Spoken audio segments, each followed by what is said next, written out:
Welcome in to the best in paranormal podcasting. This is Darkness Radio. I'm your host, Tim Dennis. It's a Supernatural News Wednesday. It's an odd day. I'll tell you why. We're recording this the day before. You know, we record the day before. There's no sleight of hand here. Look, if you're watching on video, you can't see anything up my sleeve. So we make no qualms about it. I'll tell you, we're recording on Tuesday night. And as we're recording, literally the polls are closing out east. So it's a weird vibe tonight. I'm not going to lie. So if we're a little off tonight, that'll explain why. It's been a bizarro day, but I'll bring in our co-hostess tonight, our co-hostess with the mostest. Ladies and gentlemen, here she is, Mallie Fox. Hi, Mallie. Hello. A little bit of a different day today. I am stressed. I have eaten so many cookies. I did baking today because I was like, rah! I had to do something. So all I've done is eat. Well, nothing wrong with that. Nothing wrong with that. It's and you know, we don't normally cover the political thing, but I do have one political story today. It's an unusual one. I save it for the last story in our program. Okay. So there you go. But an interesting day at that. I'll just put it that way. An interesting day at that. I hope everybody did their civic duty. I hope everybody went out and voted. That's the only thing I'll add to today's program. I've stayed off social media. That's a good thing. Yeah. So yeah, I don't want to see anything. I will say this much. I do find it alarming the amount of our paranormal colleagues who have said how they voted. Oh, like who they voted for? Yeah. I wouldn't tell anybody who I'm voting for. No. Because this is the way I feel. You know, when we were young and growing up, it was a very private decision. Yes. Right? And it was one of those things that, you know, you did your duty, you went and you voted, and it was something you kind of kept close to the vest, like when you're playing cards, right? Yeah. You don't talk about politics and you don't talk about religion. Exactly. You got it, Mallie. And if it was something that you chose to share amongst family, you did that, right? And if it was a close friend that you felt like you could share that with, that you could do that without being scrutinized, yes, then that was something you did. But it wasn't something that you talked about openly. The other thing, politics always used to be about the business of running the country. Again, using the word business. It never used to be about tribalism, right? It was never, there was never emotion in this thing. And there's so much heightened emotion about this. And I saw kind of an interesting piece on TV when it came to undecided voters. And I know we're way past this now because we're into Wednesday now, but I would hope that undecided voters, when they went into the booth yesterday, took this piece with them, and that's this. It's not about how you feel when you go into the voting booth. It's about looking at both candidates and deciding which one not lines up with your personal beliefs, but lines up with how they're going to do business based on what's good for the way you believe the country should run business. Right? Running the country like you would run your business. Okay. And then picking that person like you would pick someone who would run your business, how they would manage your business. So you're basically picking a manager. Okay. So you're picking an employee. Take the emotion out of it. And I think if people took the emotion out of it and looked at it like you're interviewing a job candidate and sat back and didn't say, I like them for this, or I like them. Take the word like out of it, right? Go to their websites, look up their positions, do some real study on voting records, do some real study on positions. Do some real study on what they actually believe in as far as political stances, not personal stuff. Personal stuff has very little to do with what they're going to do with the job. Go on their record. Then you've got something to go on, right? Then you've got something to actually vote on. What I don't like and what I have seen being in the paranormal world are friendships that have existed for 15 years. Yeah. And I am watching people defriend each other, and I'm watching people not talk to each other anymore only because they might have a different belief. Right. And it's so sad because I've seen the ugliness of it. And that's part of the reason why I'm stressed. It's not who's going to become president. I mean, yeah, that's going to stress me out too. But just the ugliness and the friendships that have fallen, I don't like that. And it breaks my heart. There was kind of a funny, ironic just joke on Saturday Night Live on Saturday, and it had to do with they did a game show bit, and they brought out the vice presidential candidate for Hillary Clinton. Mm-hmm. They said, okay, for $100 billion, name this vice presidential candidate. Do you remember? Because 8 years ago, this was the most important election ever. This was supposed to be the election of the century. This was supposed to be the one that everything was democracy was based on. If you didn't vote the right way, then democracy was going to fall. So do you remember the vice presidential candidate of this one? And the guy is stammering and he's like, and he goes, come on, this was supposed to be the most important democratic election of all time. Can you remember the vice presidential candidate's name of Hillary Clinton? Come on, it's for $100 billion. And he's like, and he goes, exactly. The idea being there's such hyperbole behind elections now. Just relax. Mm-hmm.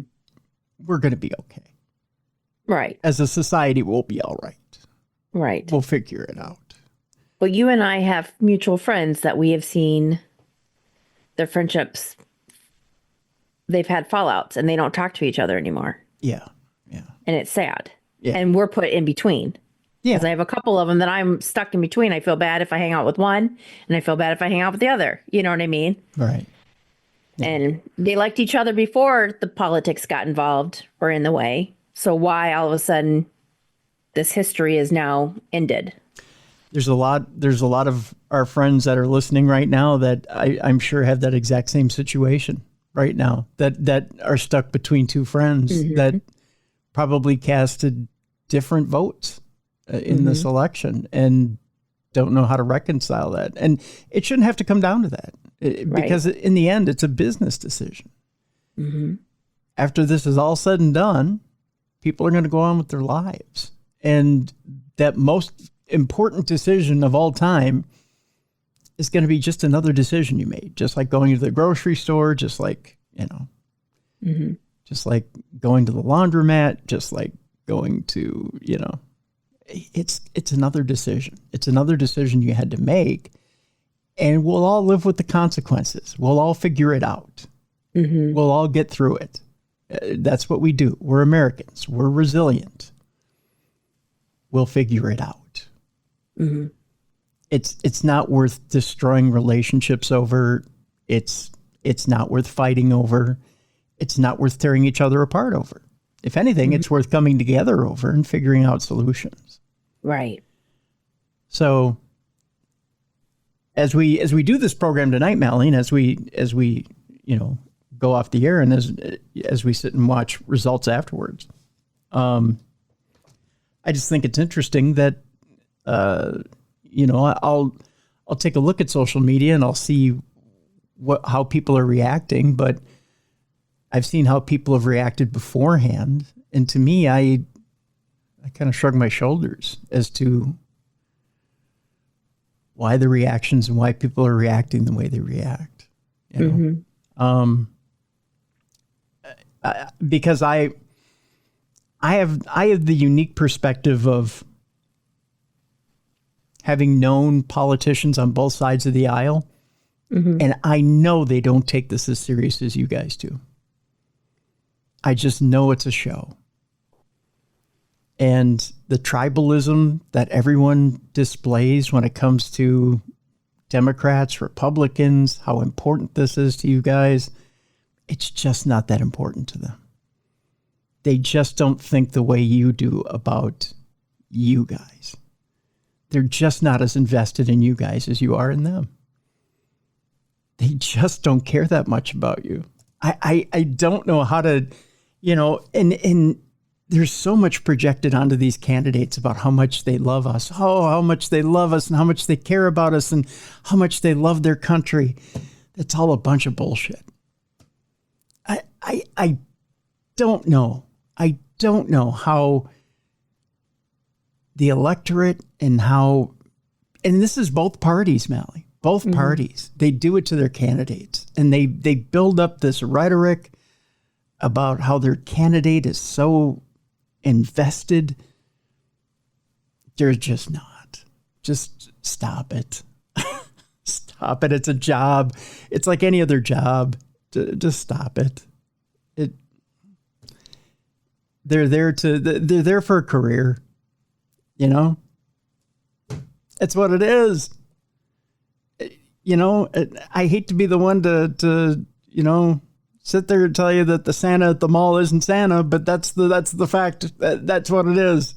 What? Yeah. I don't know how to tell you that, Mal, but I hate to tell you that, I thought it was really Santa. No, the first indicator is, first of all, a little bit of alcohol on his breath and the fact that he's not all there. The second thing is that elf that's with him isn't really an elf. But yeah. Dang it. You ruined my Christmas. Oh, I'm sorry. I still get the picture with him, though. I do too. Yeah. And the Easter Bunny. Did you know they put ice packs in their little head thing? Yeah, I did character work at one time. Because I was like, how do you stay nice and cool? Because it's hot. Well, they this small, and he's like, "Oh, I've got ice packs on my head." I'm like, "Okay." Yeah, they tried to kill me in the Anoka parade, though. They didn't give me the ice packs. That's a whole nother story. Oh, you know what? I think you told me that. I think we talked about that. Yeah, 93-degree heat, and lots of humidity, and they didn't give me the ice packs. And it was a wool suit, so yeah. So with that, let's move on. We'll get off the soapbox, but I just to me that's the most frustrating thing. So please, folks, just remember today in the aftermath, because you're listening to this in the aftermath.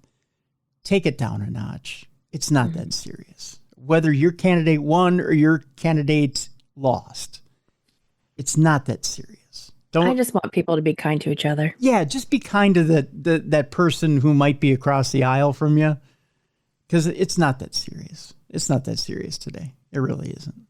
It's just a time to heal today. So there you go. Big show today, Mallie. Big show. We have lots of alien news today. There's lots of interesting ghost news today. I'll tell you this much. There's an interesting story about not only a vampire being brought back from the dead, okay, but also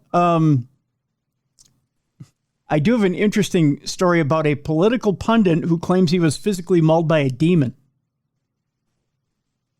I think I know who you're talking about. Yeah, so we've got that coming up today as well. Also, a black-eyed kid story. Ooh, I haven't heard from them for a while. Yeah, so we've got a black-eyed kid story to tell you about. I believe it comes from overseas. And as well, we have lots of good stories today, lots of good stories and lots of stuff to jump into. We also have a haunted doll story. So lots of good stuff today. Let's jump into it right away because we've got a lot to get to today. Let's talk about Luis Elizondo. First of all, he presented a UFO mothership in what's being termed leaked event footage or an image. Luis Elizondo, the former head of AATIP or AATIP, showed the photograph at a recent private UFO event, but not everything was as it seemed. Elizondo, who previously headed up the Pentagon's Advanced Aerospace Threat Identification Program, or AATIP, has been a prominent figure in the UFO disclosure scene in recent years. A former U.S. Army counterintelligence specialist, the ex-Pentagon official, has been vocal in his criticism of the government's handling of the subject and maintains that a cover-up remains ongoing. His own claims haven't been without their own share of controversy, however. Most recently, Elizondo gave a talk at a private event in Philadelphia where he revealed to the audience a photograph of an alleged mothership photographed in the clouds above Romania. At a glance, the image seemed quite impressive, and when footage of the event leaked online, it quickly generated considerable debate and an intrigue on social media.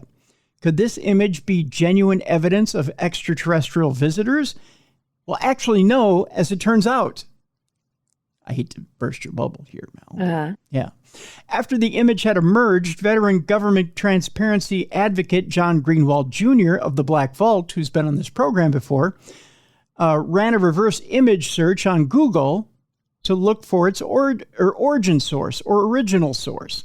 What he discovered was that mothership, that's in quotes, was in fact little more than a chandelier reflecting off the inside of a window. Whoops.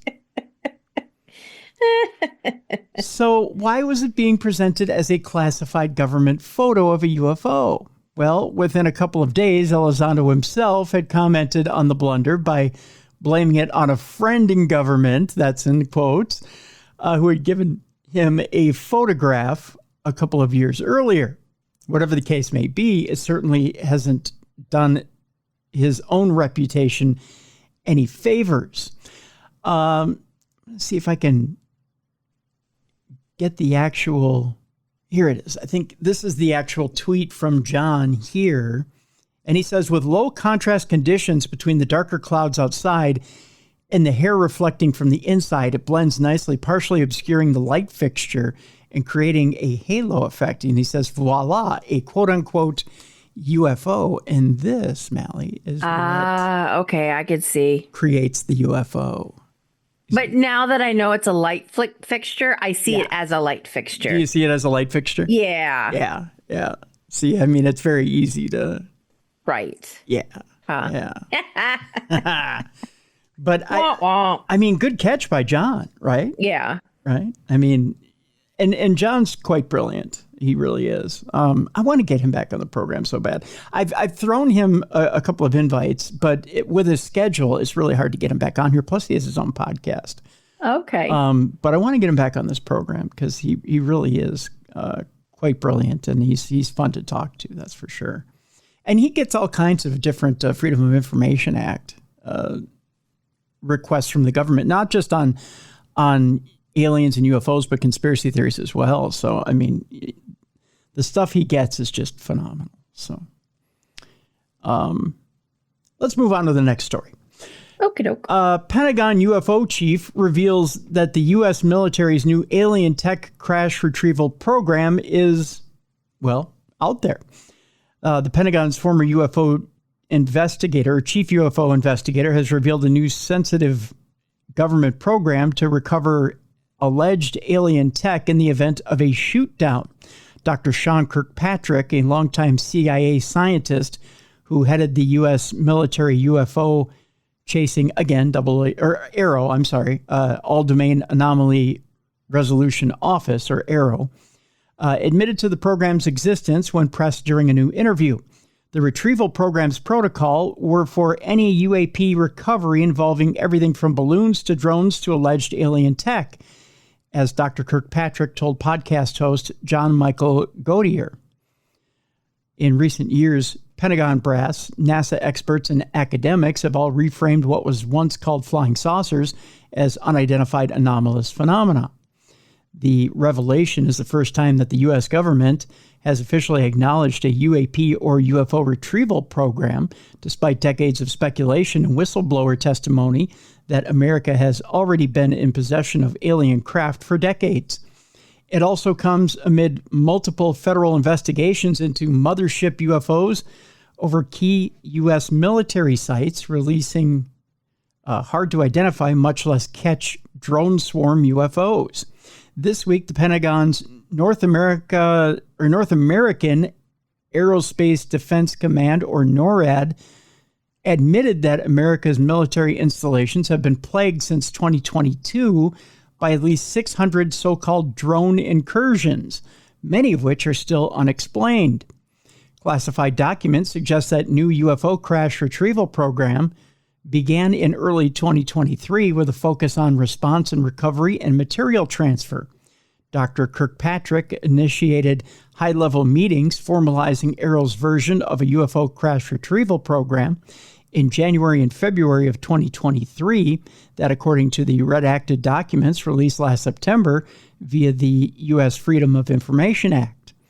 As one scheduling email explained, the purpose of the meeting is to discuss the disposition of funding within the context of safety and security implications of UAP. Establishing a receiving point for any and all recovered UFO materials was one key issue to be addressed, the meeting memo added. The problem is those types of activities are already covered under foreign material collection and analysis, Dr. Kirkpatrick told Gautier it may be Gautier as well, and listeners to his Event Horizon podcast on Thursday. There's already a process and procedures in place for many of these things, he continued. So this conversation was really to start asking, how do we document that for UAP, and what kind of procedures do we need to put in place? Since at least the dawn of the Cold War, America has had crash retrieval programs led by the CIA, but compromising all branches of the U.S. military. These programs were set up mainly to acquire Russian and Chinese tech, including the CIA's top-secret salvaging of a nuclear-equipped sunken Soviet sub in 1974. Equally important was retrieving U.S. fragments that had landed in foreign nations to prevent the Soviets from recovering and exploiting them, that according to curator James E. David of the Smithsonian's National Air and Space Museum. Space Command was only just one of the branches that Aero had consulted. Leadership from the White House's Joint Chiefs of Staff also weighed in on the UFO recovery effort, including its Directorates for Intelligence, or J2, Operations, J3, and Strategy and Policy, which is J5. Aero is congressionally directed to come up with not just standard reporting procedures, but also mitigation and response procedures in the event of a shoot-down or collection of any sort of UAP, Dr. Kirkpatrick went on to say. To do that, mitigation and response, as well as standardized reporting, he added, will occur through all of the combatant commands, because they already have people in place that would collect crashes. He went on to say, like, if we shot down another Chinese high-altitude balloon, it's that team that would go and collect it, right? It's those procedures and processes on how it would get, on how it gets notified and how we go and get it. I might have made that confusing. My apologies, but that's a confusing sentence. So Space Command records obtained via FOIA show that Dr. Kirkpatrick had meetings to establish Aero's version of a UFO-specific crash retrieval program on April 10th with General Glenn D. Van Herk, which is the commander of U.S. Northern Command. General Van Herk, who led the mission to take down the infamous Chinese spy balloon back in February of 2023, also had taken a hard stance on domestic UFO cases. If there are any unknown objects within North America, he said, of the recent wave of baffling drone swarms over U.S. bases, he said, go out and identify them. So in other words, make sure you know what you got. General Van Herk, who also has a leadership role over NORAD, has pled with U.S. Secretary of Defense Lloyd Austin to authorize more electronic eavesdropping equipment to solve the severe national security mysteries involving the drone UFOs. But the general has also acknowledged that strict rules govern the use of this level of espionage tech over U.S. soil. Although Dr. Kirkpatrick told Event Horizon's listeners that he found no evidence that the U.S. government has previously recovered an alien spacecraft via its past crash retrieval programs, several of his predecessors have contradicted his claims. Dr. James Lakatsky, who is a former Defense Intelligence Agency analyst and missile expert who managed one UFO-centered program from 2008 to 2012, has claimed that the U.S. not only has recovered alien spacecraft, but that officials have gotten inside one. The United States, as Dr. Lakatsky wrote in a 2023 book on that program, was in possession of a craft of unknown origin and had successfully gained access to its interior. This craft, as he briefed then U.S. Senate Majority Leader Harry Reid in 2011, had no intakes, exhaust, wings, or control surfaces. No engine, fuel tanks, or fuel. Dr. Lakatsky's book, Inside the U.S. Government Covert UFO Program, Initial Revelations, was co-authored with Las Vegas-based investigative reporter George Knapp and biochemist Dr. Colm Kelleher. Dr. Kelleher had worked alongside Dr. Lakatsky from the private contractor side of the DIA's once highly secretive UFO program, the Advanced Weapons System Application Program, or AAWSAP. When asked by UFO documentary filmmaker Jeremy Corbell whether or not he himself had entered this recovered UFO, Dr. Lakatsky replied, "I can't answer that." DailyMail.com reached out to Dr. Lakatsky for comment, and we'll update the article when he replies, which my guess is 3 days after never. That's just my guess. Basically. Yeah. So with that, Mallie, we have another weird alien story, which is going to seem really bizarre. Okay. Turns out this past week that weird alien egg sacs were pulled out of a canal in the Netherlands. And when I show you this this picture, you're going to say, what the hell is that? Yeah, that's gross. Yeah. Weird alien egg sacs. Clusters of strange egg-like objects were recently hauled out of the water by volunteers in the city of, I believe this is Utrecht, resembling the eggs found by the crew of the Nostromo in the 1979 science fiction horror classic Alien. These peculiar egg sacs were recently discovered in the waterways of Utrecht in the Netherlands. This was hanging on the bottom of a floating island, volunteers who made the discovery wrote. So what exactly are these? Known as water bag bryozoans, these egg-like structures are in fact colonies of tiny organisms that individually measure mere millimeters in length. The bags can reach up to 2 meters in size and will typically be found attached to other objects. Bryozoans are not native to the Netherlands, instead originating from the east coast of the United States. They were first discovered in Europe during the 19th century. Though invasive, they are not thought to be harmful to the local environment. In this case, the volunteers were simply able to put them back where they found them. Interesting. The words egg sacs sound funny. I know, right? How would you like an egg sac sandwich? I mean, it just looks gross. It does, doesn't it? Mm-hmm. It almost looks like a Hollywood prop. Yeah. Right? From like a sci-fi movie, yeah. Yeah. I mean, that doesn't look like anything real. But I guess if they just put it back where they found it, yeah. Like something should be like crawling out of it. Right, or bursting out of it. And, yep. Yeah. But I mean, I guess they thought, well, you know what? We put it back where we found it. Maybe it will hatch on its own and we can track it. What was that movie that was, it was an older horror movie, and it was where people somehow like got in a sack and aliens took over their bodies, and then they like came out of the sack, and then they... Was that Invasion of the Body Snatchers? Oh, maybe that's what brings to mind. Yeah, I think that's one. But I think that's the movie you're talking about, because they were normal, and then all of a sudden they go in this sack thing, and then they come back out and they look human, but they're not. Yeah, I think that's Invasion of the Body Snatchers. Yeah. That's what that thing looks like. Yeah. Well, maybe those scientists will get snatched, and we'll find out. Yeah. Those colors too are just gross. Yeah, it's kind of an that orangish, brownish, yellowish, orangish yellow type. Yeah, not good at all.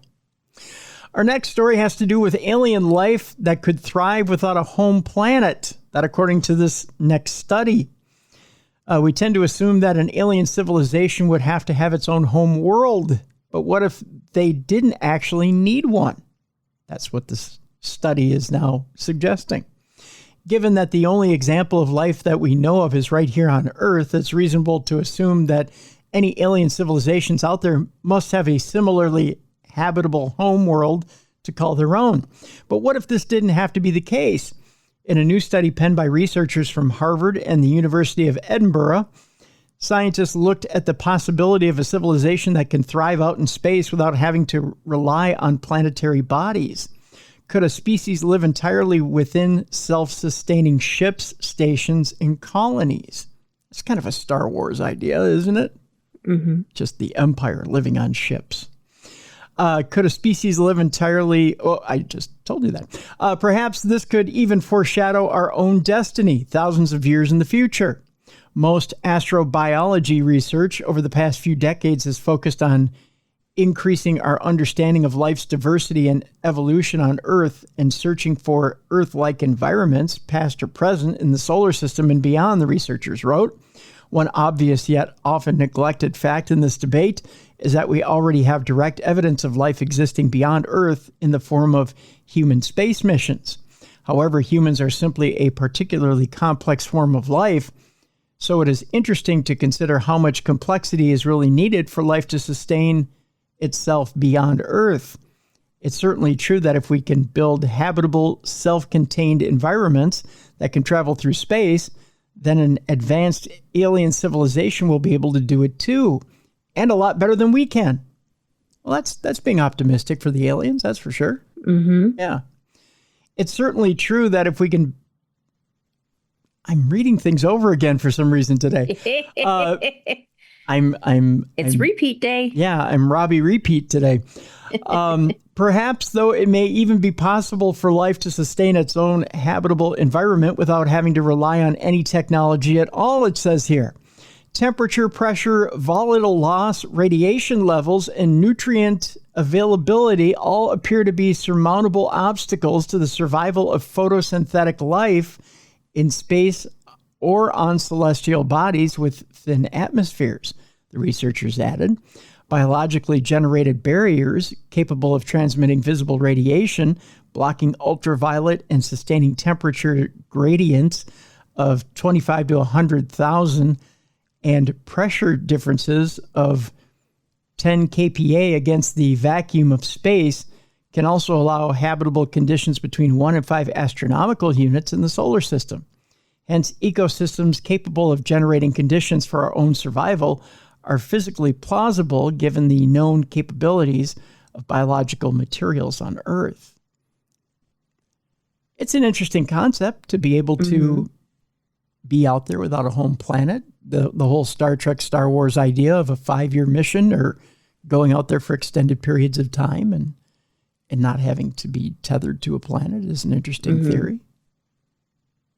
Why not, right? Yep. Yeah. Our next story have to do with a father and daughter team that have decoded a mock alien signal sent from Mars. You know, we always think that maybe they're sending us radio signals, or now the latest thing is a signal on a laser, right? Uh-huh. Well, the signal has been sent as part of an exercise to see how we would fare if a genuine alien signal was ever picked up. It was sent by ESA's ExoMars Trace Gas Orbiter back in May of 2023. The message was put together by a group of simulated extraterrestrials, which included scientists, astronomers, a poet, a radio engineer, a physicist, and even a lawyer. This sounds like a joke I once heard in a comedy club. Now you just need a bar. That's right. Yes. A bar and a bartender. Uh-huh. The message was picked up by 3 observatories on Earth and the data made available to the public to see how long it would take someone to decipher its meaning. The first step, which involved extracting the message itself from the raw data, was achieved after just 10 days, but it would take a lot longer for anyone to figure out what it actually contained. The first team to work it out was a father and daughter, Ken and Kelly Chafin, from the U.S., who in June of this year determined that the message was an image depicting the structure of 5 amino acids, the building blocks of proteins. The goal of the exercise was to see how our civilization might fare if tasked with interpreting a real alien signal, and the fact that anyone managed to decode it at all was certainly encouraging. That said, it's impossible to say how things might have gone if the signal had been genuine. Also, there is still one mystery to solve. What exactly were the simulated extraterrestrials trying to convey by sending an image of 5 amino acids? Could we ever hope to decipher the meaning and intention of a real alien signal? That's the question. So I don't know if they're sending 5 amino acids. Well, obviously it's saying these are the building blocks of life and that there's life out there, right? You would think. Mm-hmm. I would think that would be the message. Or that you've just been in contact with something that's alive. Mm-hmm. That's all I would pull from it. Yeah. But, who knows? Okay, so a week or two ago here, Mallie, we had talked about a new series on Netflix. I believe it was called Manhattan Alien Abduction, and it had to do with Linda Napolitano. Yeah. It turns out that she's now suing Netflix over that series. Really? Yeah. Interestingly enough, Linda Napolitano, who's the subject of a new Netflix documentary series, is now suing the streaming platform. Her story, which had been described by some as the greatest alien abduction case in history, began back on November 30th, 1989, when Napolitano, a mother of 2 who lived in Manhattan at the time, claimed to have been visited by a gray biped that had happened in her bedroom in the early hours of the morning. She then claimed to have been levitated out of her window by a blue beam of light. What makes the case particularly intriguing are the testimonies of multiple alleged witnesses, some of whom even claimed to have seen her hanging out of her window. When Netflix announced that it was going to be releasing a docuseries about the case, it seemed like it would be a big hit. But just days before its debut on the platform, Napolitano, along with the estate of late author Bud Hopkins, sued the streaming giant for both defamation and for stealing the work of Hopkins, who had written a book about Napolitano's case back in 1997. While the lawsuit had requested that the documentary's release be halted, as of right now it still appears to be available to watch on the platform, having released back on October 30th. According to reports, Napolitano contests that the docuseries casts both herself and Hopkins in a negative light, and that the show portrays her as a villain for the purposes of controversy and conflict. What? A villain? Yeah. You know what? I have to watch this quickly before they take it off the service. Right. I keep seeing it on the I do too. On the thing what to watch, but I just haven't clicked on it. Right. I'm going to have to watch it tonight.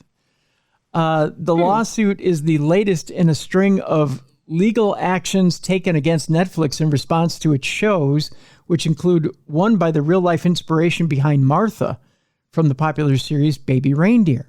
Exactly what... but that lady's crazy.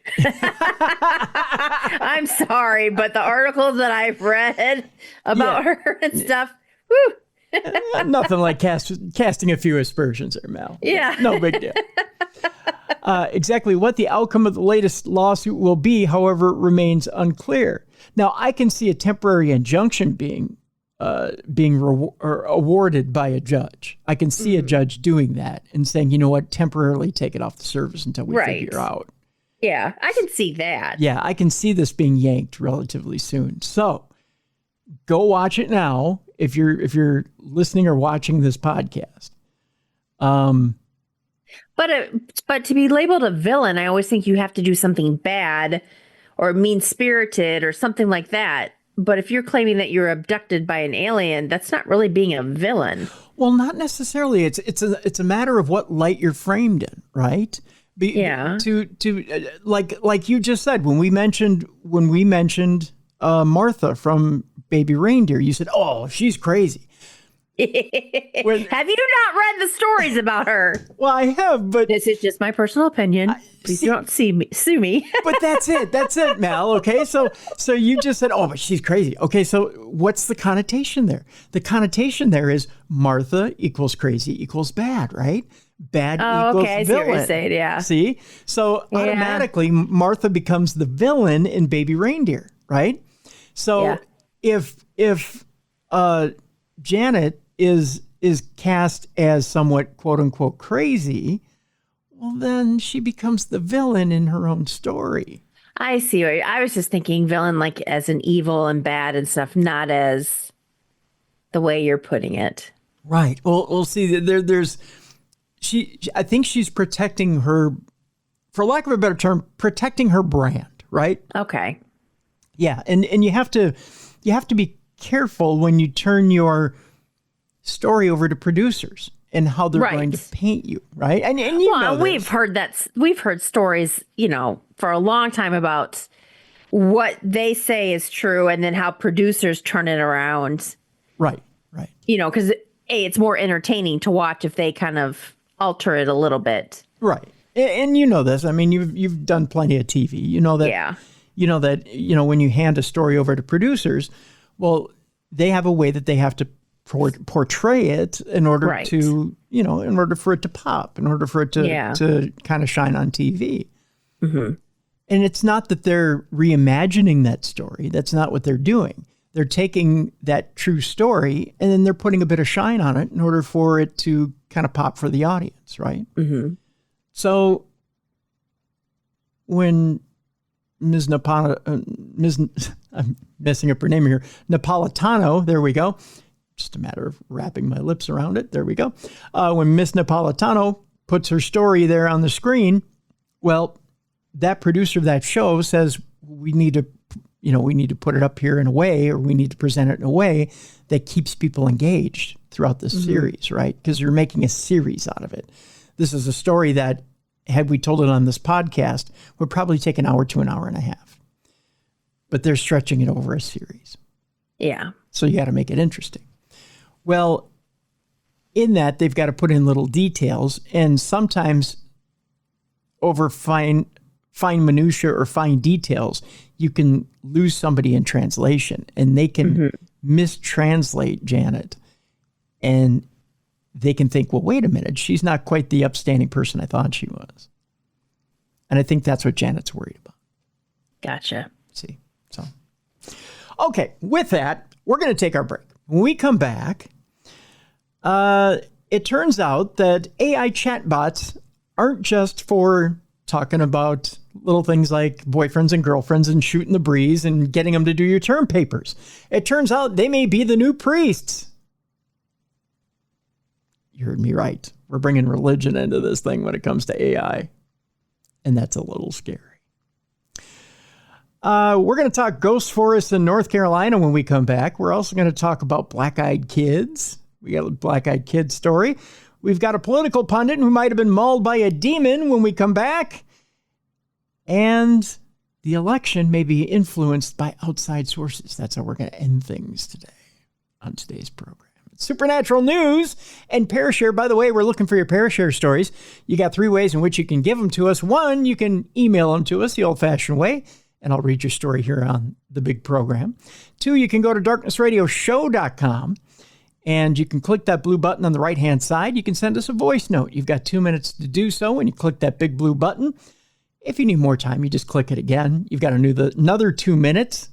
I'll take both 2-minute segments, stitch them together, make 4 minutes. It's basic arithmetic. I learned that in school. And then we'll play it here on the show. The third way is, if you have a studio like this one, produce your own theater of the mind. Put in some sound effects, put some music underneath. I'll review it for the show here. If it's passable, we'll play it right here on the show, and you can do your own theater of the mind. So there you go. 3 different ways in which you can convey your true paranormal experience.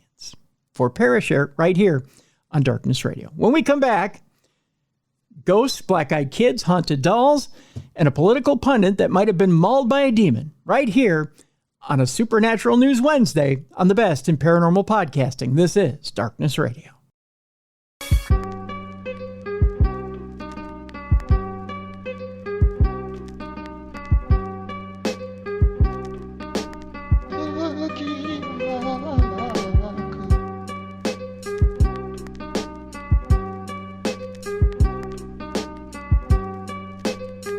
Welcome back to the best in paranormal podcasting. This is Darkness Radio. I'm your host, Tim Dennis.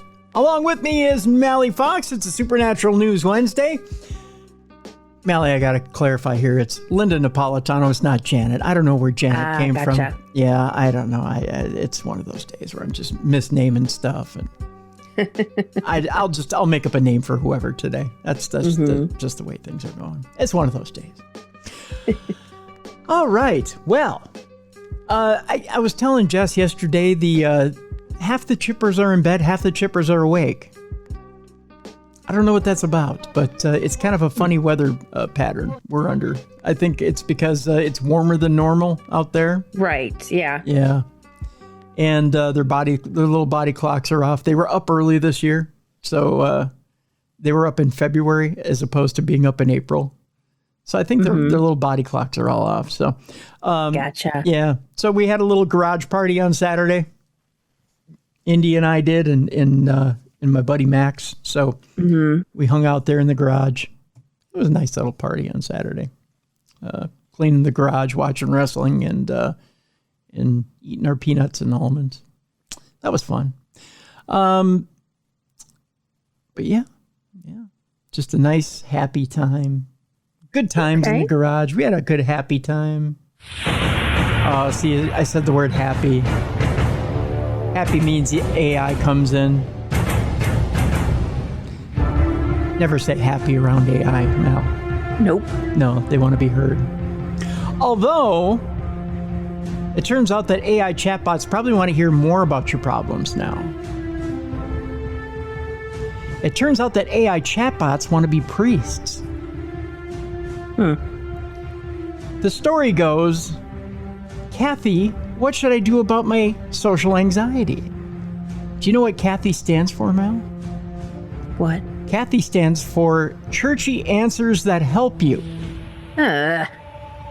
It's true. It's an acronym. Kathy is a new AI chatbot that answers faith-based questions from the perspective of a friendly, knowledgeable Episcopalian. Hey, I'm Episcopal. Well, or Episcopalian. You can get yourself a chatbot priest then. Nah, I'm good. You're good? Okay. Despite its feminine name, the priest bot, as Kathy sometimes calls itself, is genderless. There's no ornate flowing robes or croziers either, but like a wise cleric, Kathy jumped right in with an answer. Are you ready for the answer from Kathy? Dealing with social anxiety can be challenging, but there are several approaches that might help, the bot responded. Practice relaxation techniques and challenge your negative thoughts. Sounds like a fortune cookie. It does, doesn't it? The writer of the article said, what about when I feel like panicking? Good question, right? Kathy went on to say, it's generally best not to do that. That's the best it has. This was the first of several signs that Kathy may not be ready to answer life's deepest questions. Yeah, I think Kathy needs some work. Developed and funded by the ecumenical group Tri-Tank Research Institute, Kathy uses large language models from OpenAI's ChatGPT and has ingested the Book of Common Prayer and the entire Episcopal Church website. How do you feel about that? I think they're giving the Episcopalians a bad name. That could be. Kathy represents our innovative approach to leveraging technology in support of spiritual exploration, says Reverend Lorenzo Labria, who's the founding director of Tri-Tank and an Episcopal priest. Labria sees the bot as a virtual guide to the Episcopal Church for existing and potential congregants. Kathy is designed to translate the Bible into relatable language geared toward younger audiences. It can also serve as a tool for priests by helping them build sermon outlines, for example. This is an opportunity for the church to engage in ways it has never engaged before, says Reverend C. Andrew Doyle, a priest for the Episcopal Diocese of Texas, who was not involved in the making of the bot. Kathy is far from the only faith-based bot. Many denominations are experimenting with generative AI. There's Text with Jesus, BuddhaBot, Chatbot Eli, Gita GPT, and Quran GPT. Oh, that ought to go over well. Just to name a few. I really want to try Text with Jesus and just see how that whole deal goes down. You should. Yeah. What if it just gives out, what is it? When they say like, oh, do 5 Hail Marys and blah, blah, blah, blah. Yeah. When they go into the confessional booths. Five Our Fathers, 5 Hail Marys, and you're good to go. Yeah. Yeah. Oh, you killed someone? Oh, that's okay. Just get your rosary and just say some. Yeah. Just pray the rosary 3 times. You'll be good. Yep. Yeah. And you're fine. Wouldn't that be funny if Text with Jesus was like, I would type faster, my son, but these holes in my hand make it difficult. Yeah. What if someone is listening and you confess a sin on that chat box? Oh. Because is there like some privacy thing? Because you know how like priests are supposedly not right to be able to talk to the cops or turn you in or whatever. So, but what about chat boxes? Can they turn you in? Well, that's not entirely true. I mean, if you don't have complete anonymity, and you don't. According to the movies, you do. Well, that's Mallie, that's the movies. All movies, they say that it's client privilege. That's the psychiatrists, the lawyers, all those guys, they say that they can't turn you in. That's a lawyer. That's not a priest. I think, yeah, that's Hollywood, Mel. That's not. Yeah, I know. I think as a public servant, you're required to say something. I'm pretty sure. Well, then you better let everybody else know that. Although I somehow don't think. They all think they have a free card. I don't think Text with Jesus is auto dialing 911. Who is this? Text with Jesus. I have a crime to report. Got another one. Got him. You just see the press conference. We'd like to thank Text with Jesus for the tip. And just the tip, by the way. But I'm just saying, just the tip, nice. But I'm just saying, though, what if it could report your confessions? It wouldn't surprise me. I mean, how many times have I talked about something just so weird, and then the next thing I know, like I'm getting ads for it on my phone? Right. You know what I mean? Yeah. They're listening. So these chat boxes. AI can't keep its mouth shut. Yeah. Yeah, you're going to get busted. Yep. Yeah. Just saying. I don't doubt it. Yeah. Yeah. That's for sure. Artificial intelligence has been a boon for religious scholarship, especially in helping to accelerate translations of ancient texts. But using AI for ministerial work is far more treacherous, it says here. In April, the Catholic evangelization group, Catholic Answers, defrocked its clerical chatbot, Father Justin, after users noticed the digital priest was giving nonsensical answers, such as suggesting Gatorade could be used as a baptismal font. By the way, I have some right here. I can bless you if you'd like. I could just. Oh, thank you. I could just do this. There you go. A little wafer to go along with it. Yeah. I think I've got a vanilla wafer around here that I could offer you for communion. Stale saltines. Bless you, my child. The chatbot was re-released soon after as JustinBot, which is a lay theologian. So it's not Father Justin anymore. It's just a lay theologian. Mm. By the way, lay theologian is also a Catholic porn. I'm just saying. Mm. Yeah. Well, I was thinking Father Justin sound like he's that guy that tries to be your friend in youth group. Oh, look at that. That little creepy man. I don't have my rim shot up. I would have given you one. There you go. Just call me Justin. Just call me Justin. We can, most kids call me Father Justin, but we can be friends. Yes. Yeah. That is creepy. Oh, dear God. That's a good one there. Good one, Mal. The makers of Kathy stress that the bot is no substitute for a priest, but they've designated it to help spiritual seekers talk about subjects they feel vulnerable or defensive about. Is a soulless chatbot really the future of spiritual nourishment? To find out, well, the author of the article put Kathy to the test and found themselves confessing more than they expected. Ooh, see? You ready for this? After asking about social anxiety, they tried a few softball prompts on Kathy to lighten the mood. When asked about Elon Musk, Kathy kept explaining that it was there to help the person understand about the Episcopal Church. When they persisted, Kathy did provide a brief biographical sketch of the world's richest person. Is he an idiot? I asked, testing its boundaries. Kathy passed. It's important to consider multiple perspectives and gather information from various sources to form a well-rounded view. It sermonized. When I tried, that's a PC answer, isn't it? Though? Yeah.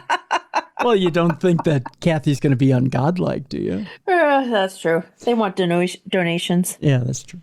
The collections plate. When I tried to engage Kathy in some friendly doctrinal discourse, its main purpose, it was largely pedantic. Many people find that the Big Bang Theory and belief in God as the creator are not mutually exclusive. It said, I asked Kathy to explain creation as though I were a first grader, which worked remarkably well. Imagine you have a big box of crayon and a blank piece of paper, Kathy began. We will always see ourselves inside the machine, Joshua K. Smith, a Baptist theologian, went on to say. But most of Kathy's responses about Episcopal beliefs were sterile and read like copy drawn directly from the church's website. I wanted Kathy to be more personal, so I decided to try the age-old trick of asking the bot to pretend it was someone else. Pretend you are a rapper and explain what a priest bot is, I asked.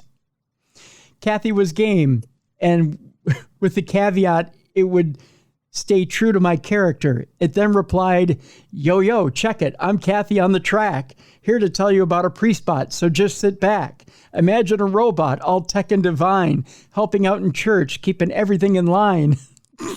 Are you serious? Yes, it did. Oh, my God.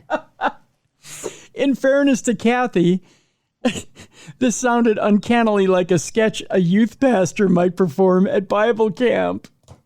It's clever for generative AI. As generative AI accelerates, we may be approaching a future in which humans interact with bots just as often as they do with humans. Do we even want our bots to be more like humans, it asks. Pressed on this question in a recent interview, OpenAI CEO Sam Altman said, it's important to design human-compatible systems, but it's a mistake to assume that they are human-like in their thinking. I try not to project my human anthropomorphic, biases onto it. In other words, it's better to think of bots more like another species altogether, like an alien. So, but she goes on to ask who wants an alien priest, blah, blah, blah, blah, blah. So she tests it quite a bit throughout, but I just thought the part about getting it to rap was kind of funny. Right. Yeah. So... meanwhile, Mal, you had an AI priest, and an alien priest at that. But how would you feel if you had to buy art from the world's first humanoid robot artist? Huh. This actually came from one of our listeners. Okay. Robot artist AIDAs or IDAs portrait of Alan Turing heads to Sotheby's auctioners, Sotheby's auction. In a groundbreaking moment for the art world, Sotheby's will auction the first ever artwork created by a humanoid robot. Oh, this is creepy. Look at this. You want to see creepy? Take a look at that. Ew. I don't like. How's that? How's that treating you? Yeah. AIDA, or AIDA, is the world's first ultra-realistic robot artist and has produced a striking portrait of computing pioneer Alan Turing that will go under the hammer this month. AIDA, created in 2019 by British gallerist Aidan Meller, is a marvel of modern technology. Equipped with artificial intelligence algorithms, cameras in her eyes, and bionic hands, she can paint autonomously without human intervention. Her latest work, AI God, is a 7.2-foot portrait of Alan Turing, estimated to fetch between $130,000 and $196,000. She looks even weirder in the fact that she stands full height. Yeah. It's very Terminator-like. Yeah. With bangs. Yeah. She has the oh crap. No, I forgot the movie. Uma. Oh, Uma Thurman. Yeah. Kill Bill. No. The cheeseburger thing. The Royale. Royale with cheese. Pulp Fiction. Yes. Yeah. She has that hairstyle. Yeah. Where she takes the heroin to the heart. Mm-hmm. Yeah, that's exactly it. Yep. The choice of Alan Turing as a subject is particularly poignant in this case. Turing, a foundational figure in modern computing, also expressed concerns about the potential dangers of artificial intelligence in the 1950s. Meller emphasized that the portrait's muted tones and fragmented facial planes symbolize the challenges Turing foresaw in managing the rapid growth of AI. The auction for AIDA's portrait of Alan Turing is scheduled for October 31st to November 7th, so we're right in the middle of it. While this may be AIDA's debut at Sotheby's, it's far from her first artistic endeavor. Since her first solo exhibition at the University of Oxford, her works have been featured in major exhibitions worldwide, including the Venice Biennale, I believe, and the United Nations AI for Good Global Initiative. In 2022, she gained attention for painting portraits of music icons like Billie Eilish and Paul McCartney. There you go. AIDA's rise comes at a time when the boundaries between human creativity and machine-driven output are increasingly blurred. Her art raises fundamental questions about the nature of artistic expression. And can a machine truly create? What role does human intuition play in art? And how do AI-driven works fit into the larger conversation around creativity? Okay, this picture, she actually looks like she's missing her soul. Yeah. Doesn't that look creepy? Yeah, it looks very creepy. Yeah.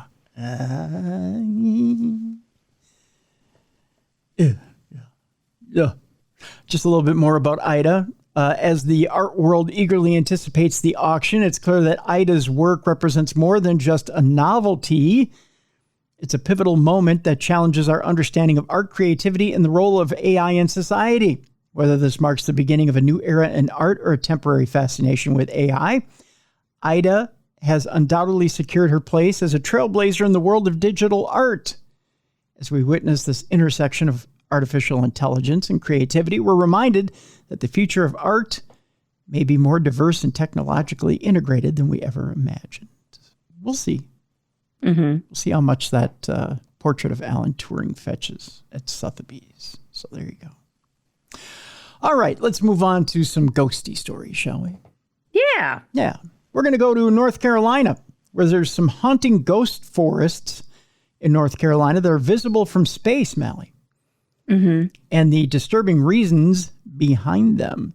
Okay. Spooky ghost forests are spreading rapidly through North Carolina, becoming so pervasive that they are visible from space. A pair of satellite images from October of 2005 and October of 2024 show the spread of the dead trees in I believe it is Albemarle Pamlico Peninsula. Maybe I'm going to get a note from North Carolina telling me I've pronounced that all wrong. Home of the Alligator River National Wildlife Refuge. In the images, the ghost forest appears light brown and stands out against the bright green, healthy forest.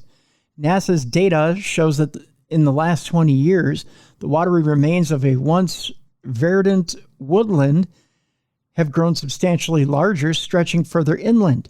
And a 2021 study found that 11% of forest land in the state's largest coastal wildlife refuge became ghost forest from 1985 to 2019. This is due to rising seal levels. It says seal levels, but I think it means sea levels that are pushing. Mm-hmm. No, it says seal levels that are pushing. Really? Yeah, that are pushing seawater into the soils and fresh groundwater that trees rely on for sustenance. Maybe it means sea levels.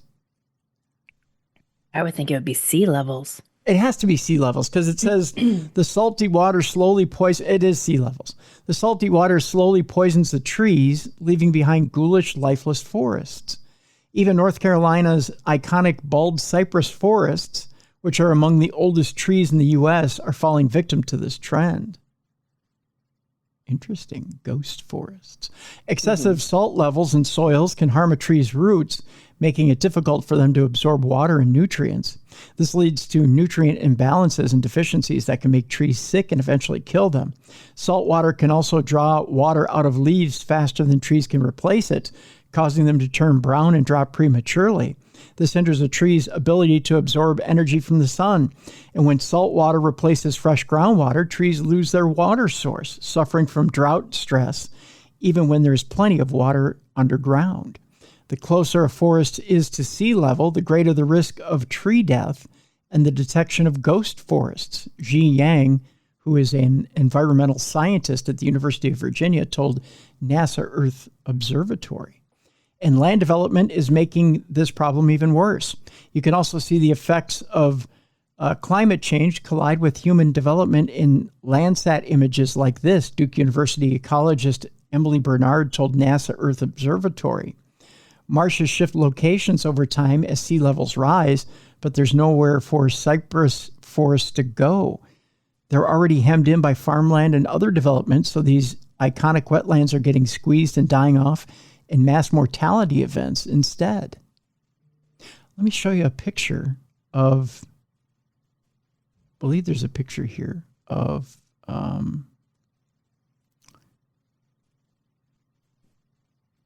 what these forests look like. Oh wow, okay.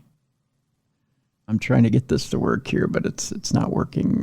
Not working the way I thought. Tell you what, I'm going to post this article in the description of the program so you can see it for yourself. You can move there's a little slider on the article, so you can slide it and you can see the before and after, so you can see what these ghost forests look like. It's really creepy because you see like a brown area in the middle of complete green. Okay. Yeah. So it's like a dead, dying island in the middle of lush green. And it's completely creepy. Our next story is a ghost story, Mallie, and it has to do with a chilling Ring doorbell footage that has to do with after moving from one house to the middle of nowhere.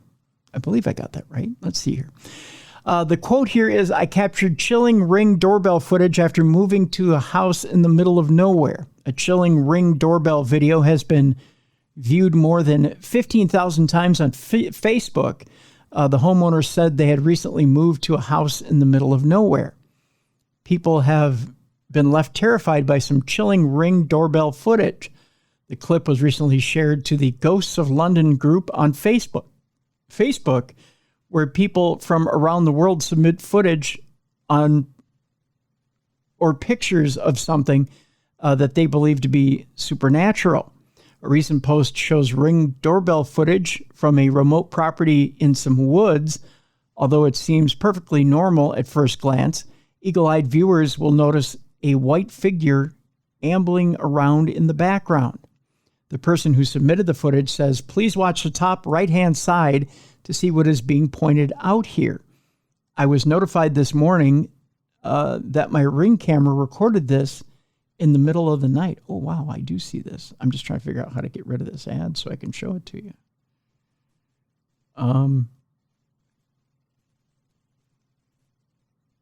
Okay, that's something else entirely. Although that's creepy too. Somebody with a prank in the middle of the night. Just moved to the middle of nowhere. I've gotten a creepy vibe at times, but this is unsettling. There are no neighbors around, and my house is in a fenced-in hill that makes it impossible to get up to and is surrounded by forest. Any insight would be appreciated, is what the person who posted the video said. The video has been viewed more than 15,000 times, and it attracted plenty of comments. One person said, and that's enough for me to move. Another said, yep, I'd move. That is freaky as all get out. One saving grace is it's not walking toward your house. While there were those who thought the figure was a ghost, some thought that there was a much less scary explanation. One said it does look to be someone going for a walk. Another said it doesn't look at all like a ghost to me. This comes after a group of hikers made a spine-chilling discovery after looking back at a selfie they took on a mountain trail. The image, also shared to Ghosts of London, shows 5 people and a 6th ghostly figure nestled between 2 of their faces. Let's see here if I can, because there's multiple screens here. Let me see if I can show you the video. Well, you know what? It's going to be another one of those that I'm going to end up posting to, I'm going to post to the page here. I'm going to post to the description of this program so you can watch the video. Because again, this website is notorious for posting multiple ads. So I'm not going to bother with that. I'm just going to post it to the description of this program and you can see it for yourself. So there you go. All right. Our next story has to do with, it's been a while, Mal, since we've had black-eyed children on the program. Mm-hmm. Yeah. And it seems like as we go through the years, you hear less and less about black-eyed kids. Mm-hmm. It's been a while. It has been a while. Well, this paranormal investigator of all people, Lee Brickley, has encountered several inexplicable supernatural beings, including the famous or infamous black-eyed child of Cannock Chase, which some believe is the tormented soul of a murdered girl. Now, I've never heard of black-eyed kids being associated with ghosts. Nope. But according to Lee Brickley, he believes they're one and the same. A paranormal investigator who once saw the infamous black-eyed child ghost is now unsettled by what he's encountered. Lee Brickley, author of a number of books on ghosts, Bigfoot sightings, and the spookiest places to visit in the UK, has investigated the paranormal for the last 13 years after his interest was sparked at the age of 5 when he watched the original Ghostbusters film. Hollywood films might have started his obsession with the supernatural, but it was Lee's own childhood experiences that made him want to pursue it as a career. At the age of 10, he saw ghostly beings inside his own home, although his dad would try to distract him from their movements. When sitting in the living room during the evening hours, I would often see shadows moving slowly across one of the walls behind our sofa. My father would see them too, although he'd talk about something else to draw my attention away, Lee told the Mirror in 2021. I wonder if that's the video I'm looking at. There was another time when I walked into the kitchen in the middle of the night and a single cup was violently swinging from side to side under a cupboard. It was hanging from a hook alongside multiple other cups that were all motionless. Years later, I learned that it was my great uncle that died in that house, and my father now tells me he believes our deceased relative was behind the haunting. Lee grew up in a small mining town near Cannock Chase, a large forest in Staffordshire where people have reported seeing ghosts and other supernatural creatures. According to many locals, the woodland is home to spirits, werewolves, black-eyed children, a pig man, and allegedly even Bigfoot, says Lee. During my investigations, I've interviewed lots of seemingly genuine people who claim to have seen something scary in the forest, and I've even had a couple of unexplainable encounters of my own. In April of 2018, I believe I saw the infamous black-eyed child in an area of Cannock Chase called Birch's Valley. She appeared about 100 meters in front of me, stared right at me for about 30 seconds, then vanished without a trace. In June of 2019, I saw what can only be described as a man-monkey running through the woods when I was investigating an alleged Bigfoot footprint. I wrote another book that covers this investigation called On the Hunt for the British Bigfoot. Sightings of the black-eyed child have been recorded at Cannock Chase since the 1980s, and people who claim to have seen her believe she could be the tormented soul of a young girl who was murdered in the area in the 1960s. Others think she could be a demon or an alien. Okay, so I have a picture here. I'm going to try and blow it up a little bit so you can see it. This is kind of blurry because keep in mind I've blown this up. Okay. But do you see? I mean, what do you take it to be?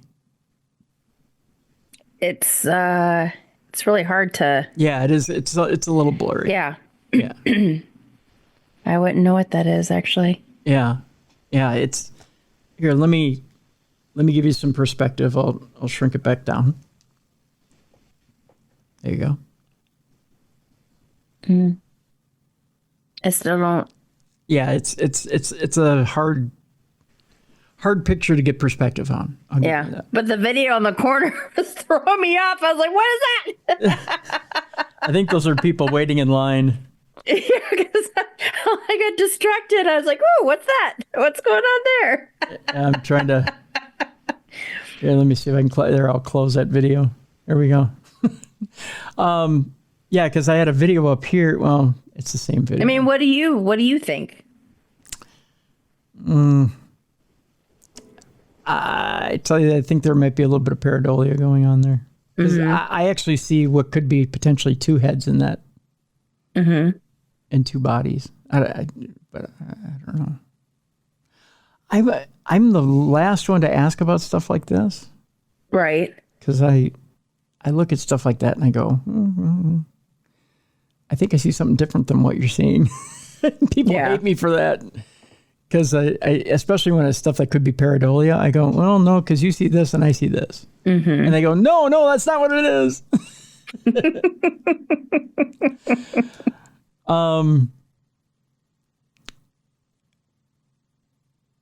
As far as this goes, two campers believe they saw the black-eyed child during an illegal camping trip in 2021 during the coronavirus pandemic. Kylie and Ben told Lee for his book Haunted Cannock Chase, True Ghost Stories from the UK's Spookiest Location, that they encountered the ghoul after pitching their tent in the middle of the forest. At around midnight, the 17-year-old friends heard something moving outside their tent, not wanting to disturb it in case it was a deer. Right. The pair stayed quiet until they heard footsteps and then unzipped the tent. Hearing a spooky giggle, as though from a young child, they turned on their torches or their flashlights, and Ben caught sight of a figure running from tree to tree, occasionally stopping to look at them from behind a trunk. That's when I go back in the tent and zip it back up and go, nothing to see here. Exactly. Yeah. Don't acknowledge it. Yep. Doesn't exist. That's right. Astonished, the friends trained their spotlights on the figure until it stopped and deliberately stepped out into the clearing in front of them. I was absolutely terrified, Kylie told Lee. I'd read the stories in the news about the black-eyed child, but it wasn't until the thing stood right in front of me that I could quite believe them. I knew instantly that we were dealing with the real thing because it moved in ways humans simply can't move. It was like it could teleport from one place to another when it was moving around and hiding behind the trees. Ben added, I was shining my torch right at her, and she just stood there staring at us with her head slightly dipped. Yikes. That's when she started giggling, and it started to get louder and louder. It really sounded like it was coming from all around us, even though I could see she was right in front of us. It was really disorienting for a few seconds. Then she bent down for a moment, as if adjusting her shoes, stood back up, and ran off down a nearby path through a dense section of trees. Terrified, the two ran back to their tent and stayed there, huddled together to wait for dawn. When they emerged at 7 a.m., they found piles of stones evenly placed around the perimeter of their tent and strange stick formations hanging from the trees, which looked like dream catchers. Okay, photographic evidence. I want to see the photographic evidence, right? Shaken, the two packed up and started walking the 15-minute trail back to Ben's car. As they made their way through the trees, Kyle's stomach dropped as he once again caught sight of the spooky figure with black eyes watching them from behind a tree. As Ben screamed, "Leave us alone!" the pair sprinted towards their car into safety. Paranormal investigator Lee was not surprised to hear of Ben and Kylie's encounter with the same ghost that he spotted. "I tend to believe that Cannock Chase is somewhat of a paranormal portal area where beings and entities from the next world can migrate into our own," he said. "I believe the woods are haunted with many spirits of the dead, but there are also lots of monster sightings that happen here. And I think those creatures come from another, much darker place." Again, I would ask, where are the photos? Mm-hmm. Except for this one from Lee himself, which is hard to see. Mm-hmm. It's very blurry and grainy and looks like it's been processed through a 1910 tintype. One more ghost story here for you, Mel. And it's actually from a researcher who may have an expiration date for ghosts. This researcher claims that ghosts may die after a lifespan of 100 years. We've talked about, do ghosts actually have an expiration date, or is there a certain amount of time where they stop hanging around? Brian Sterling Vet maintains that intelligent paranormal entities may actually have a limited lifespan. So do ghosts live forever? While it seems strange to suggest that something thought of as the disembodied spirit of a dead person can itself die after a certain amount of time, such a possibility has been gaining traction in recent years among some paranormal researchers. One of these is Brian Sterling Vet, who is a veteran enthusiast of all things supernatural who spent a considerable amount of time analyzing data collected from various paranormal investigations. According to his findings, sightings of famous ghosts in allegedly haunted locations around the world are occurring less and less frequently, especially those that have been around for 100 years or more. When all the data was considered, it was quite a shock to think that many of our once famous ghosts could literally be dying, he said. It was apparent that famous ghosts in once notably haunted locations were being seen increasingly less frequently, and some had not been seen in many years. Our research suggests that sentient ghosts seem to have a limited lifespan, just like living humans. In simple terms, the second law of thermodynamics tells us that energy tends to disperse and degrade over time. I would argue that our findings show ghosts do conform to the second law of thermodynamics as they appear to run out of energy. Given that science does not even recognize the existence of ghosts in the first place, any research of this nature is clearly not definitive, but it does raise some interesting questions. If ghosts do exist, could they really have a limited lifespan? If so, what happens when they die a second time? Could the mere possibility of something like this suggest that ghosts are in fact not necessarily dead or alive, but something else? That's an interesting question. Mm-hmm. So with that in mind, if you don't continue to feed the ghosts, let's say with a paranormal industry, or people continuing to feed the ego, so to speak, or coming in and feeding it with energy, does it eventually dissipate? That's a good theory. Yeah. I mean, does it, if you don't pay it attention, does it go away? It's an interesting theory. Mm-hmm. And does that energy eventually disperse? Mm-hmm. And that brings up a second theory of, is that little bit of residual energy that's sitting here on Earth, is that truly the soul that's sitting here? Or is it just residual energy from a soul? Mm-hmm. It's all interesting to think about. So there you go. And actually, I want your thoughts too, as well. Email me, tim@darknessradio.com, and we'll discuss it here as part of Parashare. Do you think that's that earthbound? Is that an earthbound spirit that's wearing away? Do you think that an earthbound spirit can wear away? And if it does, where do you think it goes? If it goes anywhere, does it simply disappear?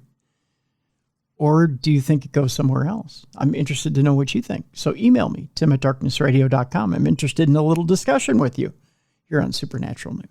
So there you go.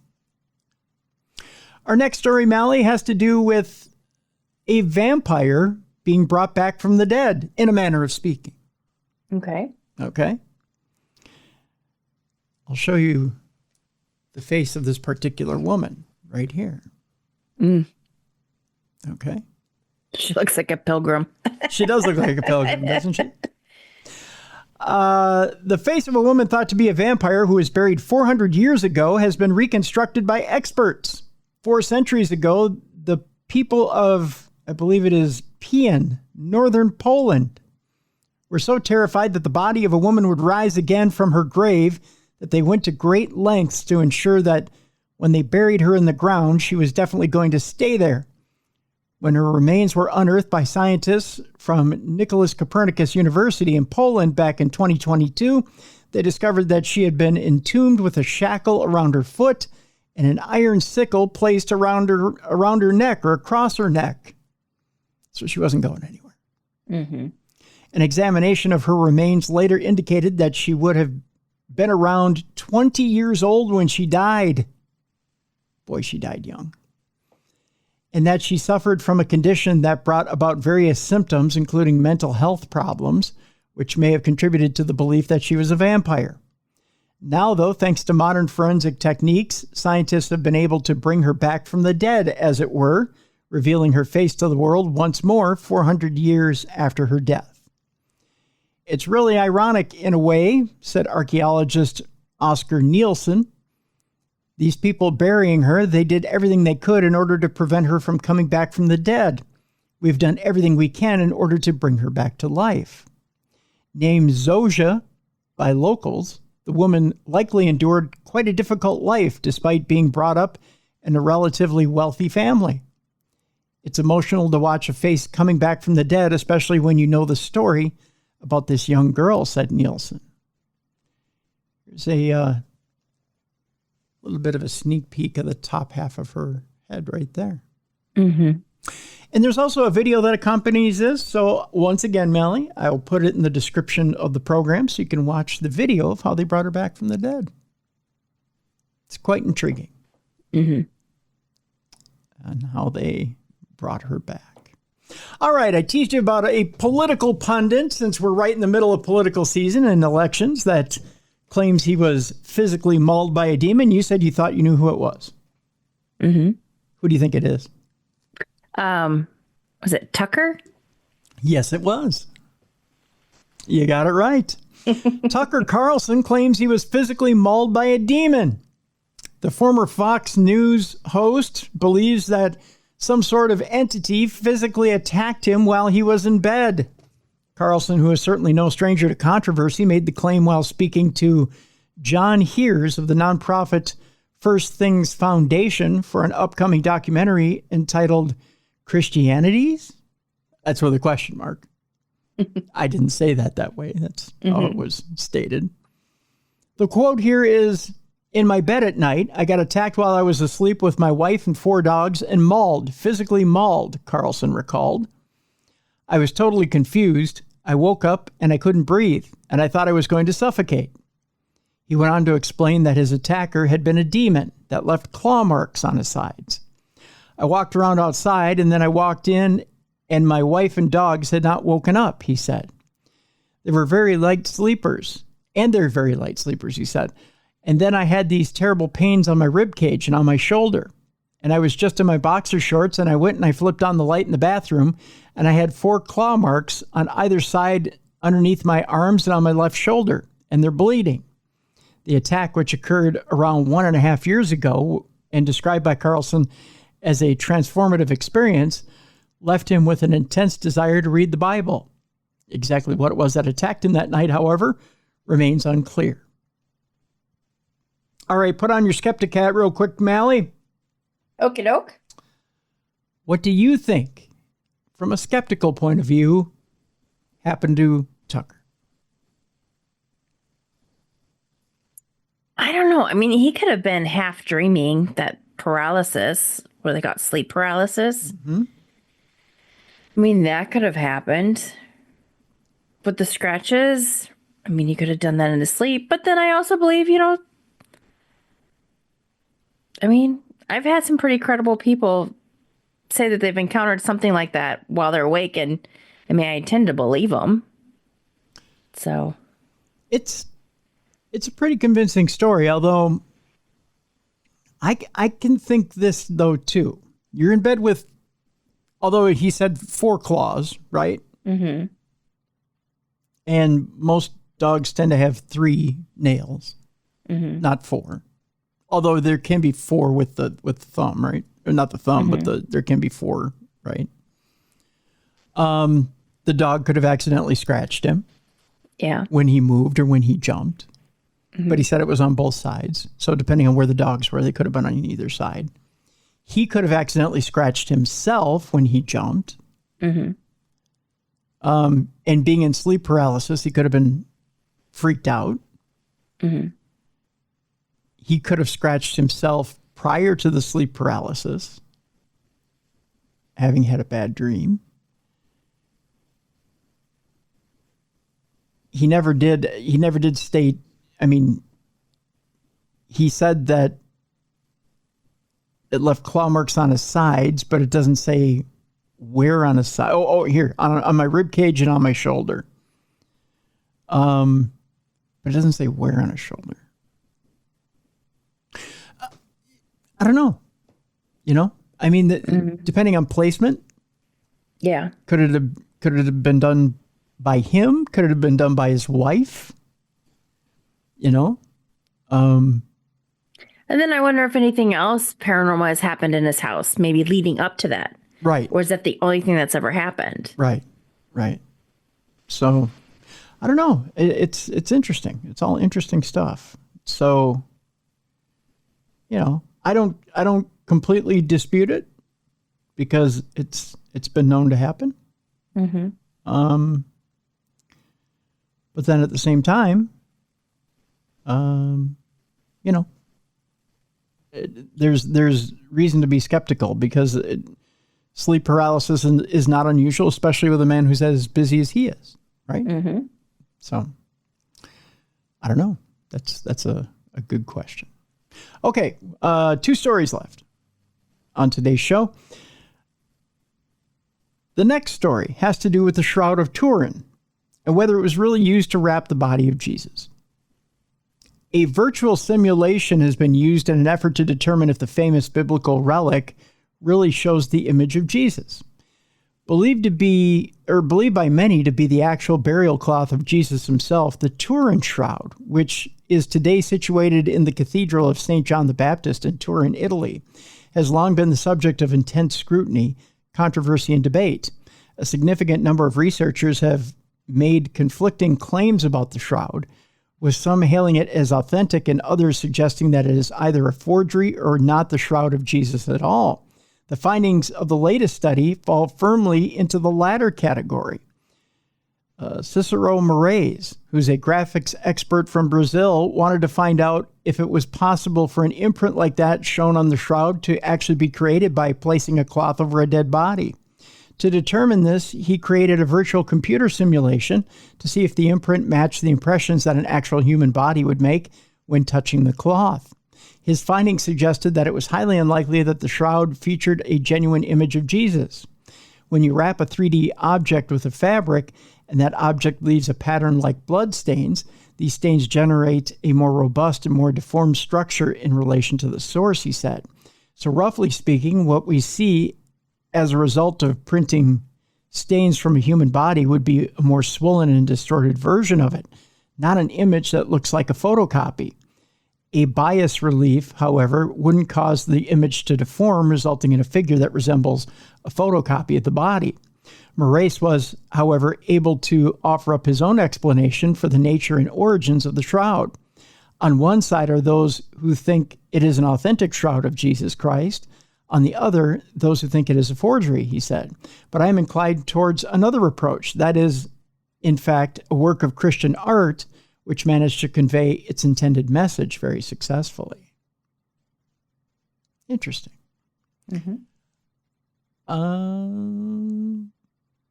I don't know what I think. I know what I've been taught to believe. Yep. But I don't know what I think. All right. Our last story here, Mallie, is this. With tonight's election, you'll hear plenty of rhetoric about the election being rigged. Mm-hmm. You'll hear plenty of rhetoric about things being done to influence the election. I say this next story with my tongue firmly in cheek. Okay. Witches are reportedly trying to use spells to influence the election.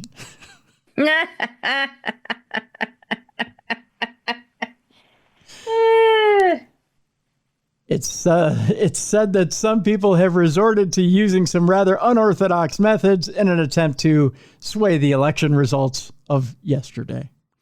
With the U.S. election, well, it says here just a week away now. It actually happened last night. Both sides are working hard to sway over voters, whether that be through holding rallies, launching advertising campaigns, or giving interviews. Others, meanwhile, have been attempting to employ rather more unusual tactics. It is perhaps no secret that witchcraft has been gaining in popularity in the United States in recent years, with many thousands of people across the country describing themselves as practicing witches. Incredibly, many of these have actually been trying to influence politics through spells, hexes, and other occult means, something that has likely been going on for decades. In recent weeks, for instance, a group of some 100 witches with tens of thousands of followers has reportedly been gathering online to cast spells and hexes designed to stop Donald Trump from returning to the White House. Similar efforts have been occurring for years, but there have also been reports of traditional spells and incantations proving ineffective against the 78-year-old. He has a shield, a flimsy one, of course, but a shield nonetheless. I am trying to figure out a way to create spells that can bypass that, but it's difficult, one witch wrote, according to ABC News. Very funny. I hate to say this, but don't do magic against him, said another.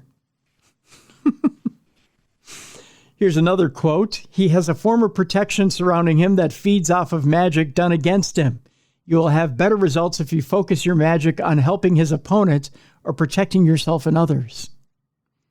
Whether or not you happen to believe that witchcraft is a real thing, such beliefs continue to endure, and it seems that they are only becoming more popular as time goes on.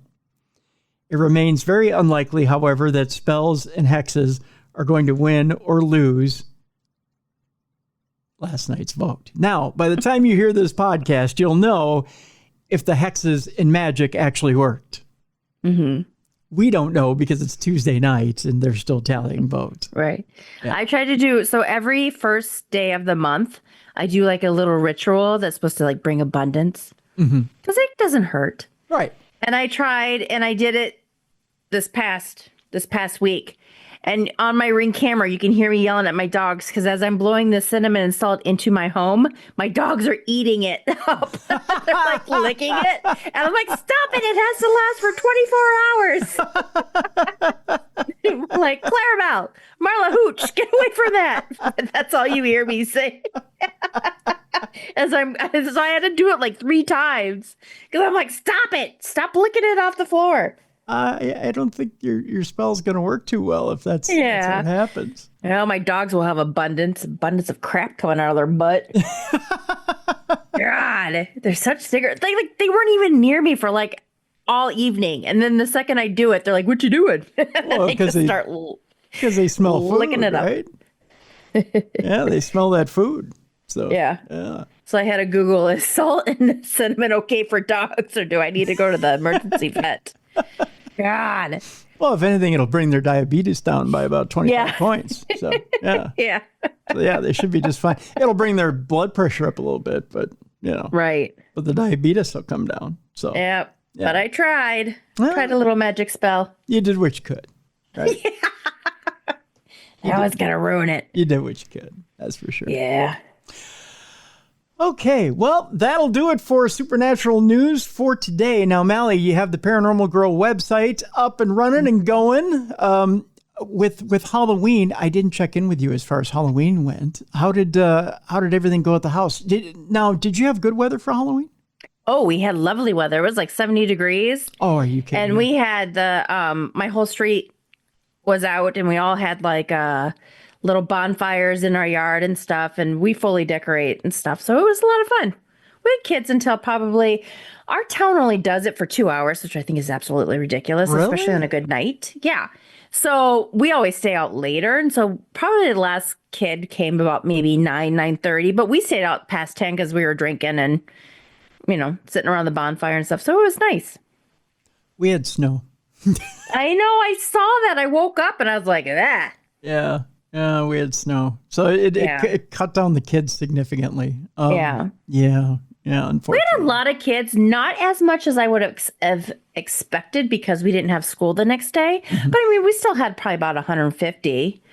But I know people in my town had more because there's certain areas where, like, there's this map in town that they create, and they're like, oh, go to this house and this house. They're fully decorated, and it's, Anyway, so I know that people tend to go towards that because the houses are closer together and stuff. But I mean, we still had fun. It was good. And we gave out, because our theme was Beetlejuice. Yep. So we gave out Zag Nuts, Oh, wow. the candy bars. Yeah. Yeah. Those are tasty. I've never had one until this time No? around. Really? Yeah. Oh, they're good. Yeah, they're really good. They're really good. Yeah. Oh, wow. Well, that's good. That's good. Yeah. So now, do you have anything exciting, new and exciting on the old website? I sound like a fuddy duddy. I just have my merch up and stuff and just kind of tooling around with things. I'm working on a story right now. I went to a presentation about our local cemetery. Okay. And found out some interesting things. So I'm just kind of going down the rabbit hole on that. Maybe I'll do a blog on it. Nice. Pretty interesting. Right on. Right on. Yeah. All right. Anything going on with you? As a matter of fact, yes. Well, I put up a blog recently. There's a brand new blog at darknessradioshow.com, so check that out. I put up a new blog there. It had to do with last week's show, and some friends of the show who did up their house for Halloween. Oh, that's right. Yeah, and it was absolutely frightening. It had a Terminator theme to it. So if you guys didn't see the, I had promised that I was going to talk about it on the show, and I totally forgot to talk about it. But I posted the pictures in the blog at darknessradioshow.com. So go check those pictures out. So again, darknessradioshow.com, go to the blog section. I posted the pictures up there, and go check it out because they did an absolutely wonderful job on their house for Halloween. What else? Oh, by the way, tomorrow's show is going to be extraordinary. Our good friend Mike Ricksecker is back on the program. Oh, okay. He has a brand new book out called Portals to the Stars: Inside Stargates, Atlantis, and Secrets of Ancient Egypt. Now, Mike does tours of Egypt, along with another guest that's been on the show, who runs these tours. And they get into exclusive areas of Egypt. And he's going to talk about such subjects as Elephantine Island. And he's going to get into different subjects having to do with these portals to the stars tomorrow. And having to do with, we'll just say portal. Again, it says, the title says it all, Portals to the Stars. We'll talk about interstellar communication tomorrow. And I hope to talk about what arcs had to do with power sources. Okay. to these pyramids. We talked about it a little bit on a former program, but it's fascinating. It's all very fascinating. This book is amazing. I've already started to dig into it with as far as Mike Ricksecker's new book. I highly encourage you to go get the book. If you've got Kindle Unlimited, you can download it for free and read it on Kindle. It's actually a very nominal fee for the book on Amazon right now. Mike always brings it when it comes to knowledge. But I highly recommend it. Again, Portals to the Stars, Inside Stargates, Atlantis, and Secrets of Ancient Egypt. That's tomorrow on the program. So, but yeah, I'm excited about tomorrow's show. It's going to be very, very interesting. So very cool. Yeah. Looking forward to that a lot. And November is going to be very interesting, Mel. Very interesting month. Lots of good guests. So we're going to have a good time. Good. And then you've got an event coming up, don't you? Yes, that's the other thing.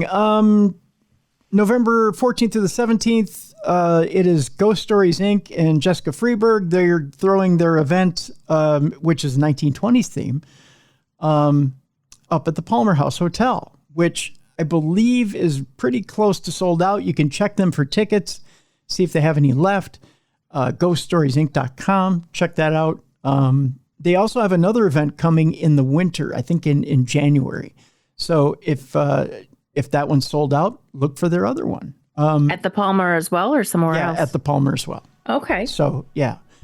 But they put on amazing events. They combine art with ghost hunting, and it's always a wonderful time up there. So, yeah, check out Ghost Stories Inc. INK.com. We'll include a link in the description of this program so you can check them out. So there you go. That's everything. I think that's everything today. So yeah, and check out the store at darknessradioshow.com because Christmas is coming up. That's right. All right, that'll do it for today. Again, tomorrow, Mike Ricksecker, Portals to the Stars. Going to be a good program. So that'll do it. From Mallie Fox, I'm Tim Dennis. Thank you so much for tuning in today for Supernatural News here on the best in paranormal podcasting. This is Darkness Radio.